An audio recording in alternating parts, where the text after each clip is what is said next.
one. And so now I have so much wiring that when you stand up, you only have probably 24 ways to be messed up, and I got 1 million ways to change you. And so I think that's the challenge for some therapists. They sit down and they've been trained and they care and they're committed and they have great rapport, but they buy into the limitation of the client. Instead of holding who they really are and annihilating anything that gets in that way. And then the other problem is, oftentimes they say a client's resistant. There's no such thing as a resistant client. Their client's just trying to preserve their mixed up values and belief structures, but underneath it, there's a part of them that knows what to do. My core belief is, I don't need to fix you. You are not broken. There's a part of you that's sad, a part of you hurt, a part of you feels betrayed. It'll probably always be there.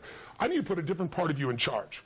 Every one of us has multiple personalities. And I can sit in here trying hours of fixing the bullshit of this one, or I can retire it and find another part of you that's in charge. And you use that language all the time. And that creates change so quickly, because instead of people leaving, I'm broken, I got to be fixed, and I need to do this for years, they go back and go, that part of me will always feel sorry for myself.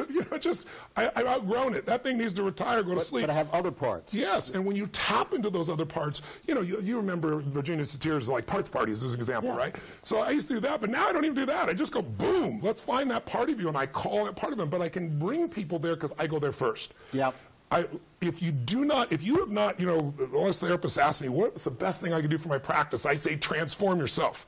Like, as great as your life is, take it to a next level. Find the area that you are not really mastering and go master it, because when you discipline yourself in an area, when you find a breakthrough in an area, you own it. So I can take you because I've been there. You can't touch someone if you've not been touched. You can't impact somebody if you've not been impacted. And if it's all in your head and you're just analyzing the person, people feel that. Versus if you go, oh, I get it, I've been there in a similar situation. Let me show you, let's do this together.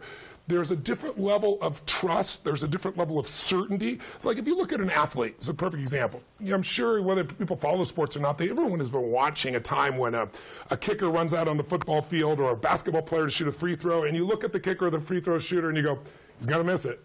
How do you know that? You can see the lack of certainty, right? They have the skill, they're missing the certainty. And so I produce that certainty along with the skill. And it takes both of those, because otherwise the mind can make up